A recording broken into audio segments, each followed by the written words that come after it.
welcome to this episode of the Corporate Escapists TV show and podcast. I am your host, Fascination. I'm delighted to have the very beautiful Roz come back and join us today. Welcome again, beautiful. Thank you so much. And just before we start, I just want to let everyone know that I've got the flu at the moment. I've got the worst tickly throat. So I've got a cough lozenge on the go. So if you can hear clicking sounds, it's me sort of rattling the cough lozenge against my teeth. Oh, that's okay. We're a dynamic duo today. Like I said to you, like we've got like 33 degrees up here and it's still supposed to be winter. So I've got the aircon blasting in the background. So let's just make this happen. And we've got 8 degrees. So opposite ends of the spectrum. I know. So welcome to Australia for all those overseas listeners. Yeah, for all the overseas people that have all heard that Australia is just a really hot country, it's totally not. I mean, 8 degrees here in Tasmania. Yeah, that's it. So like you're down the bottom, I'm sort of like up the top. So yeah, we do have very polar opposites. So this is what I love the fact also too, like with technology. I mean, you know, here we are like in 2 completely different states, and we can connect. So I'm excited. I'm going to get you to introduce yourself. We are going to link, because we've done a great interview with you before, and we're going to link that back so people can go in and really, you know, get to know you more on a deeper personal level as well. But do you want to just remind people a little bit about what you do? And then we're going to dive into an amazing conversation today.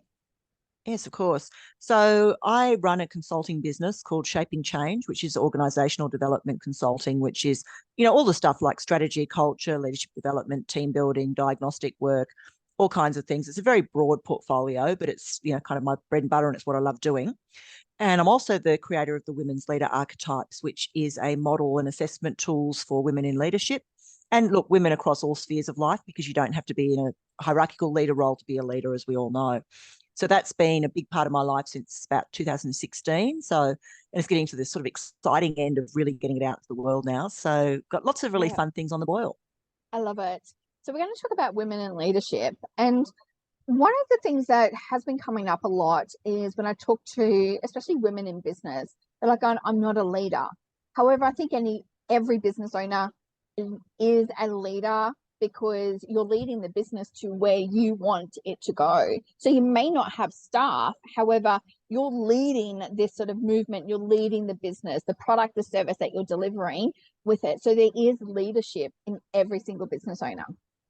Absolutely. And there's leadership in leading your clients too. Like, I mean, when you think about clients coming to you for support and advice, they're looking for somebody to step up and hold status and, you know, advise them, give them solutions to their problems. So there's leadership there's leadership in everybody. It's one of those things where, and I particularly find with women, business owners in particular, is they often say to me, I don't feel like a leader. Like I've got a team, but I feel like I'm just one of the team. I don't feel like I've got any kind of leadership authority in.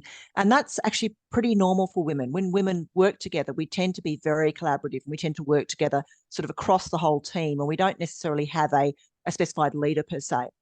And contrasting that to men, which is really interesting, men will select a leader if they don't have one and appoint a leader.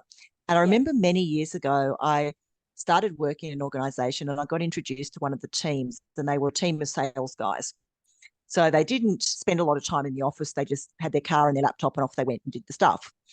And they decided in the business that they didn't need a sales manager anymore because these people were so independent. So they removed the sales manager position, and you had people who were all at the same level, and they called it a self-managed work team. And within about 2 weeks, they'd elected what they called their first amongst equals, which was they elected themselves a leader. They kind of went, it was a guy called Roger. They went, Roger's the leader. He's got the most experience, whatever it was. But they elected him as their leader because they felt like they needed somebody in that sort of almost like informal but formal leadership role. And I just find that really interesting when I contrast that with women businesses, where it is really collaborative and kind of we don't feel like we really need a leader necessarily. But everybody in that team will pick up some sort of leadership role at some point. How have you found leadership changed over the years? It's evolving very quickly at the moment, which is a wonderful, wonderful thing. And it's to do with the generational shifts in the workplace. So when I started work, all of the leaders and managers were baby boomers, and they had that, you know, particular style of leadership. It was fairly command and control. I remember in the public service, when I started, the organisation I worked for didn't actually have punch cards, but it hadn't been that long ago they'd gotten rid of them. But we still had a flex sheet where we had to sign in and sign out. If you left the office, you had to sign out, sign back in again, and add your hours up at the end of the week, all that stuff. So it was pretty regimented and fairly rigid and procedural. So leadership wasn't seen as, nurturing people and supporting people. It was more making sure people do what they're supposed to do. Yeah. And then as the baby boomer generation has been retiring, I'm a Gen X. Even my generation is a bit rigid and flexible in leadership. Whereas the younger generations coming through expect, it's a different way of working. They expect collaboration, they expect cooperation, they expect flexibility, they expect to be able to come and go as they please and work whenever they need to work as long as they get it done. So it's a very different form of leadership. And I think we're going to really see that ramp up as the older generations retire. And it's great. It's actually great to see us really changing the way that leadership's done. Yeah. Yeah. And I think it's also wonderful to start seeing more women take charge. And I guess when we talk about that flexibility, women are going into the workplace and they're mums and, they're working full time, and having that flexibility and actually showing people that, you can still have the family time. Because back when I was working full time and was a mum, you sacrificed so much of your family time because you were required to be there. There wasn't the flexibility.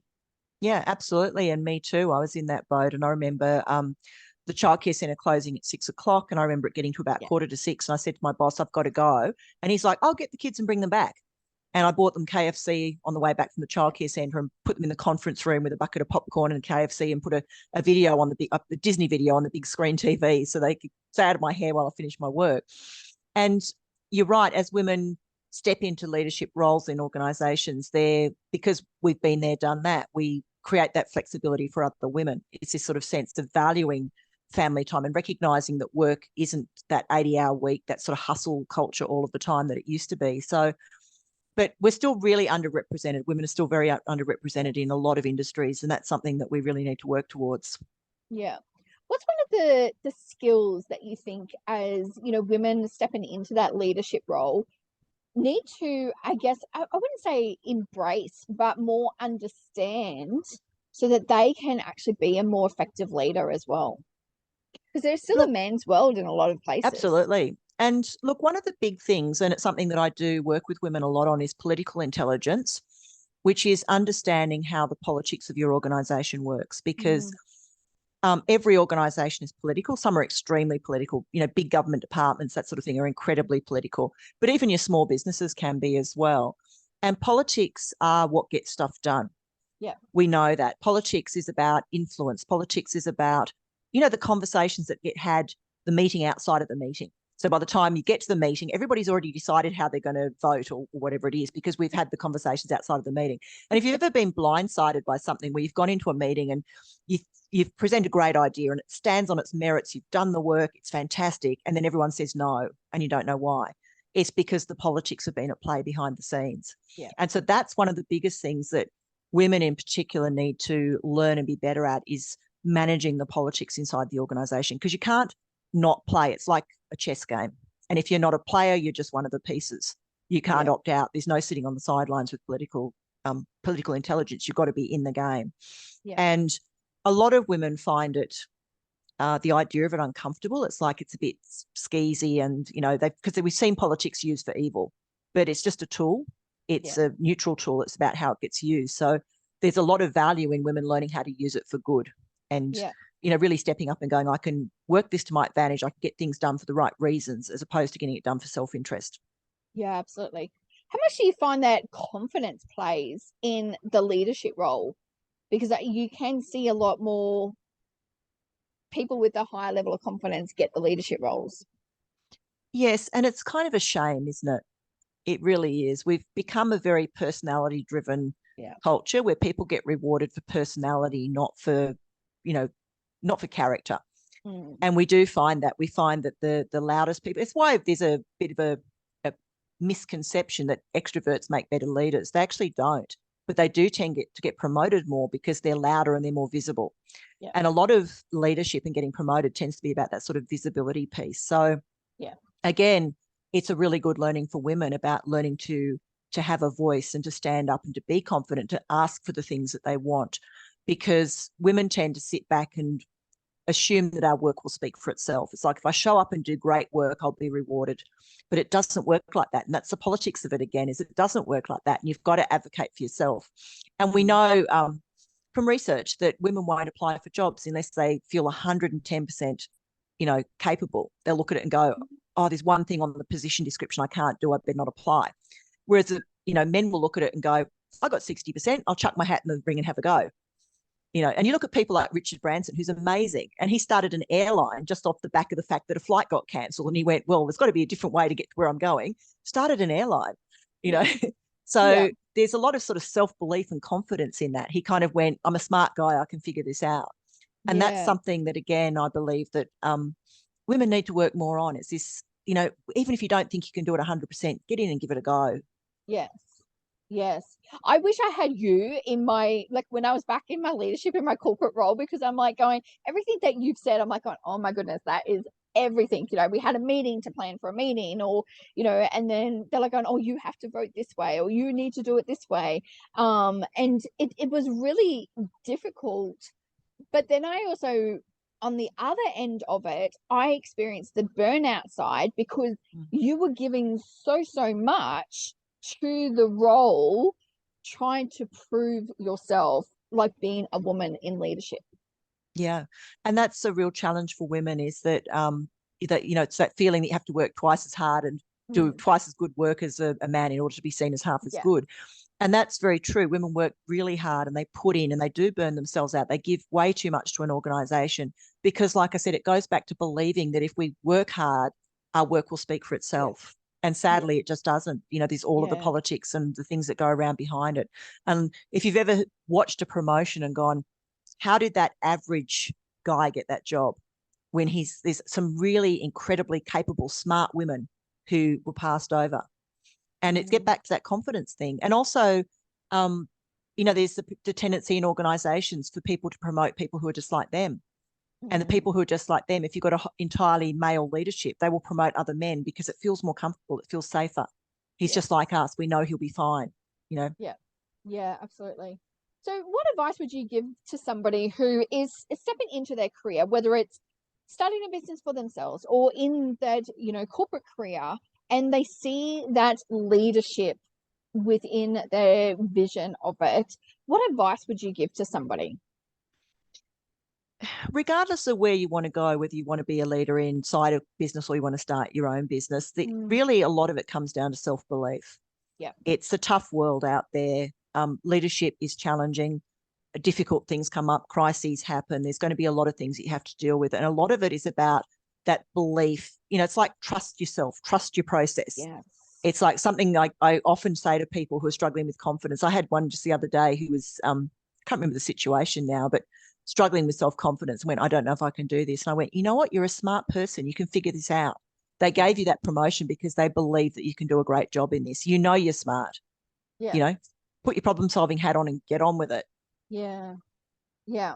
Because a lot of the times I think as women, the self-doubt means that we actually forget that there's other opportunities coming in, because we can actually get in like our own little bubble and allow that self-doubt to sort of like consume us so much that we miss an opportunity, or we can actually even miss an opportunity to solve, like you're saying, solve a problem. And look, I had a client a couple of years back who came to me. She was given to me by an organisation, and they basically said to me and said to her, which was an incredible confidence eroder, they basically said, this job's become vacant. She's in that team. It's a really big jump because she was going from sort of a team member up to a fairly significant leadership position. And they basically said to me and to her, we don't think she can do it, but we're going to give her some coaching support so she can have a crack at it. But at the end of the day, she's just going to warm the seat until we can recruit somebody decent, which was just awful. So when she came to me, she was kind of like, they don't believe I can even do this. But she was determined. That was the thing, is that she, even though she was feeling really underconfident, even though she had imposter syndrome, she still wanted to prove. She went, you know what, I've got to do this. I've got to do it so I can prove to myself I can. And she worked hard. She put in, we had coaching sessions. She dealt with a really difficult employee who'd been a problem in that team for years and managed to manage them out of the business, which was a great outcome.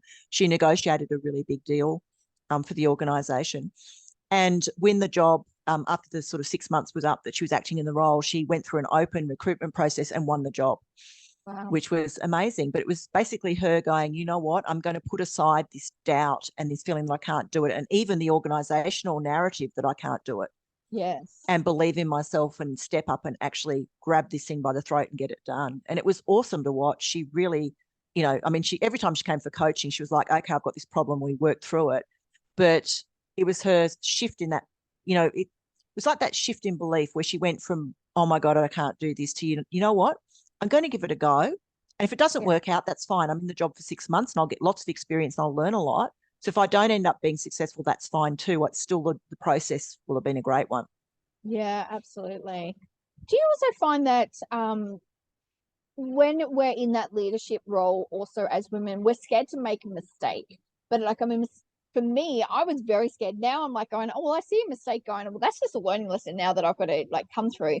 But back then, I was very scared. Like I would sit there and have emails sitting in a draft form for like maybe a day, making sure it was absolutely perfect because I was scared to make a spelling mistake. Yeah. And I think lots of people have been there. It's one of those things where that self-doubt creeps into everything that we do. And it's that imposter syndrome, that idea that somehow I'm going to stuff something up and the whole world's going to come crashing down around me because they're going to realize that I'm really rubbish at this and I Yeah. shouldn't be in this job. And, we waste so much energy on it. It's really, Yeah. it sucks the life out of you when you've been there. Yeah. And it Yeah. really is that mindset shift to, it's a learning experience. If Yeah. something goes wrong, look, for most jobs, we're not doing brain surgery. So if we stuff something up, nothing bad really happens. Yeah. Everything's recoverable with an apology or oops, made a mistake, let's resend the email. Yeah. But we put so much pressure on ourselves. I did the same thing. I remember sitting in jobs sometimes where I'd be like panicking about something that was going on, thinking that it was out of control, something terrible was going to happen. And I don't remember a time when anything bad actually did happen. Yes. Yeah, absolutely. I mean, I was just sharing with you, I made a mistake in one of my posts. Instead of putting 2,000, I put 22,000. I'm like, oh, yeah, I can fix it. Like, I just laugh it off now because like, now I'm like going, oh, I'm okay with making mistakes because I know that as human beings, we are actually meant to make mistakes. Like, we're human, we're not a robot, and we're not programmed, for everything to be perfect. What's one of the biggest things that you've learned yourself, like, and had to overcome? Like for me, it's the perfectionism, stepping into the leadership, especially coming from corporate to business. What have you learned personally that you've had to overcome? For me, it's been the need for control. So when I start to feel uncomfortable, I start to feel unsafe or insecure, I go for control. Yeah. And that means I kind of stop delegating to people. I sort of pull things back off my team and start wanting to check everything that they do. And Yeah. I know that's not a healthy it's not a healthy coping mechanism, but my team's actually learnt that now. So if I start getting too much in the detail, they'll stop me and go, do you really need to see this? Or is this just about you feeling like you need to control it?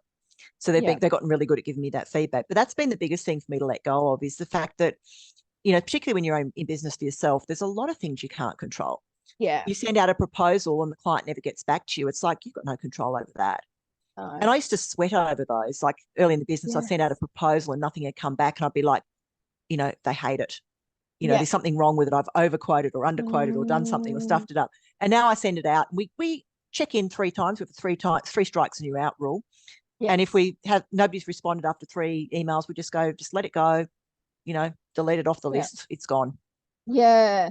I got to a point where I was celebrating when I would send out a contract, going, oh my God, like all this. But now I don't celebrate until the money's actually in the bank. Because Yes. then, Oh, yeah. that's the biggest thing that, you sort of sit there like going, oh, because, like circumstances change in life and business. So, and that's okay. What's one of the things, advice that you would give anybody right now that is in a leadership role, whether it's in business for themselves or within that sort of corporate environment, and they're seeing a sign maybe of that self-doubt? Like, what sort of words of wisdom that you would give to them? Look, a lot of dealing with self-doubt is looking at the evidence, because we tend to be very black and white. Like we go, I suck at everything. Like you might look at it and just say, we'll use that example of you sending out that email, and just say you'd sent that email, you found the typo and you went into this, everything I do is terrible. And then it's reframing it and going, you ask yourself, everything you do, is everything you do really that terrible? Yeah. And you have to go, actually, no, there's some things I do pretty well. Yeah. It's like, okay, so there's some things you do pretty well. I made a mistake. I can recover from it. It's going to be okay. Yeah. So a lot of it is putting perspective around it, because we do dive into that ultimate everything's terrible. I've made a mistake. I'm a terrible person. It's like, you're not. Yeah. So it's looking at the evidence. And if you get really stuck in it, it's like, if you're going, this is awful, go back for the last 6 months and go, what are the great things that I've done? What are some real successes I've had? What are the wins? Yeah. And count those up. And you'll look at it and go, my wins massively outweigh the mistake I just made. Yeah, absolutely. I think that's one of the biggest things that I've learned is actually to celebrate the wins, because when I celebrate them, it's sort of like that recognition. And it's just really training my brain to go, oh my God, look what you've actually done. Instead of doing, you stop and pause to recognize it as well. Because I think in leadership, we constantly do, and we don't Yes. pause to reflect. And that's true for teams as well. We don't tend to stop and, like when you've finished a project in business, you tend to just start the next one. It's like, great, done, tick, start the next thing, without sitting back and going, you know what, we did a great job. Let's just have a quick, cuppa, a team cuppa, and get a cake or a box of donuts or something, and have a bit of a celebration, just to acknowledge the fact that we've all worked really hard and we've achieved a great outcome. And it's also an opportunity to reflect on learnings as well. Like we got a great outcome, or maybe we didn't. And what did we learn from that? What are we going to do differently? How do we take these learnings into the next thing that we do? Yes. Yes. I love that so much, because I think a lot of the times we see it's just a failure or we've made a mistake, but there's so much learning and growth that we can come from it. And, whether you're in business or in corporate, every day is a learning experience, because you're going to come up against something that you haven't dealt with before. Exactly. And look, one of the things about dealing with, what we see as failure is that it triggers emotions in it. So it makes us feel uncomfortable, it makes us feel sad, it makes us feel shame, it makes us feel challenged, whatever that emotion is. And part of that is learning how to make ourselves feel safe again. Yeah. And it can be things like, meditation works, taking deep breaths, going out for a walk outside, cuddling a pet, ringing up a partner just to say hello.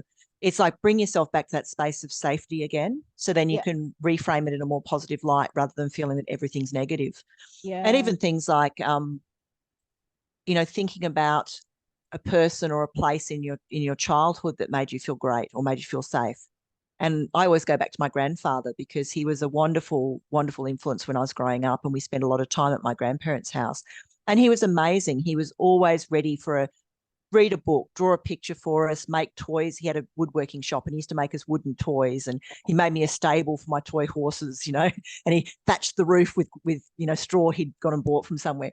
And so whenever I sort of feel that I'm really, sort of getting sucked down into that feeling really negative and really unsafe about something, I always go back to him, just imagining spending time with my grandfather, and that helps me feel safe again.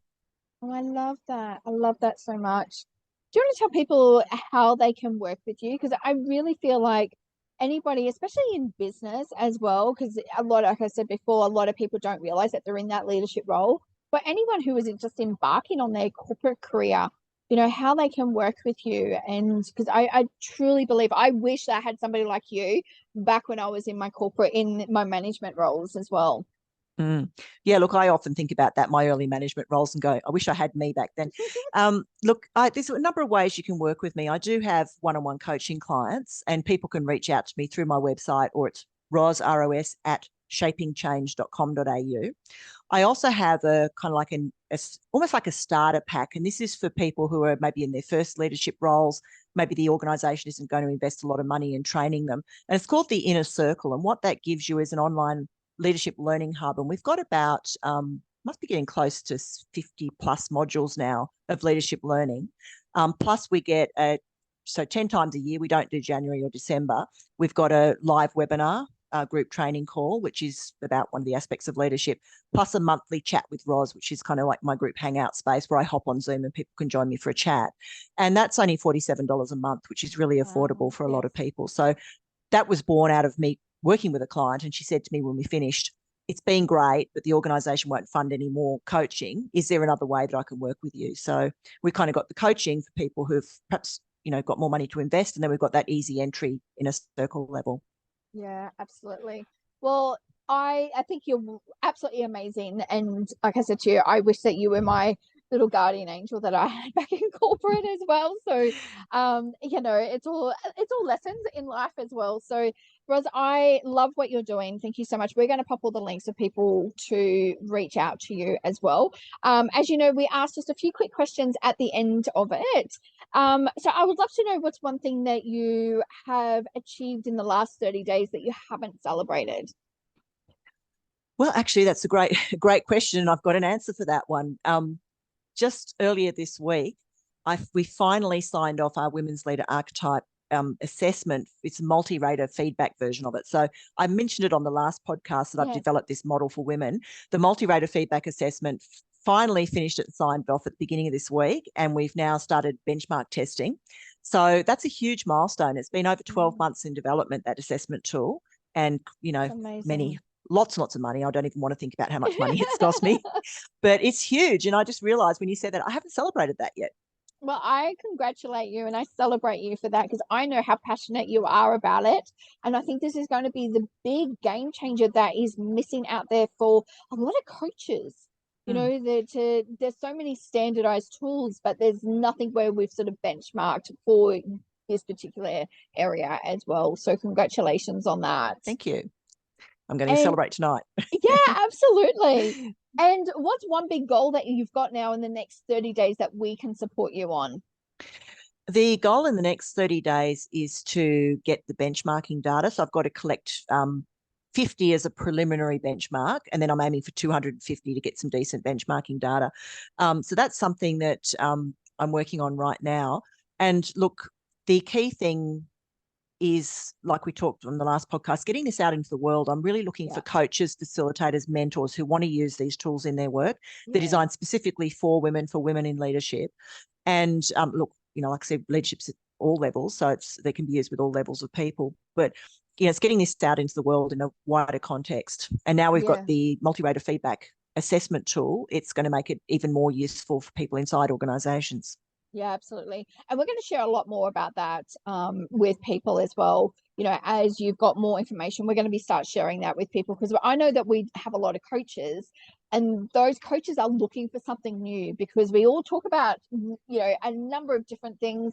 Like, I mean, I'm disqualified, but I find that it's very segmented in like situational, it can change with it. So I'm really excited for what you're bringing towards that as well. And I'm really excited to start sharing that with the world as well with you. Thank you. 5 quick random questions as well. Okay. And so I'm going to switch this up because we did this in the last one. So these are just completely random. I'm just looking around my area and I'm just going to go, okay, what can we do? So would you prefer to go on a dinner date or would you prefer a brunch date? Look, personally, I prefer dinner dates because I'm a bit of a foodie and also a wine buff. So I really like to have, wine. And brunch isn't really, I mean, aside from mimosas, brunch is a little bit, you can't really whip out the Shiraz at a brunch, can you? Oh my God, no, you definitely can't. Yes, absolutely. And obviously being wine, like obviously, do you prefer red or white wine? Red wine. Yes. Absolutely. Yes. I will drink a white, but I generally prefer a red. I go for like a, Pinot or a Shiraz. I'm a Cab Sav girl, but yes, I do like a good Shiraz. So yes, I love that as well. And are you a fan of white chocolate or dark chocolate? White chocolate. Yeah. I find dark chocolate a little bit too bitter for me. Yeah. So if I had to choose, I'll go milk chocolate is my favorite. But if I had to choose between white and dark, I go white. Yeah. Got to be a good white though. Yeah, I'm finding as I get older, I'm getting headaches with dark chocolate. So interesting with that. And what is your favorite color? Blue. Blue. I love it. I love it. And one last question that I had for you is that if you could give somebody an inspirational word for them to use every single day, what would it be? Oh, that's a really good question, isn't it? I think it'd be purpose. Oh, yes. It's alignment to purpose. That. Find your purpose and live it. Oh, I've got goosebumps with that. I love that so much. I think it's really, really powerful. Ros, thank you so much for being here. And we're really excited to be able to share what you're bringing to this world. And I know that this conversation is so important right now because everybody is in leadership role, regardless of where they are in life. Absolutely. So thank you so much, Ros, for being here. Thank you to everyone who has joined us on this episode. Remember to hit the like and subscribe button, put your comments below, and make sure you go ahead and follow Ros. She is absolutely amazing of what she does, and to live life to the fullest every single day. Love and light to you all.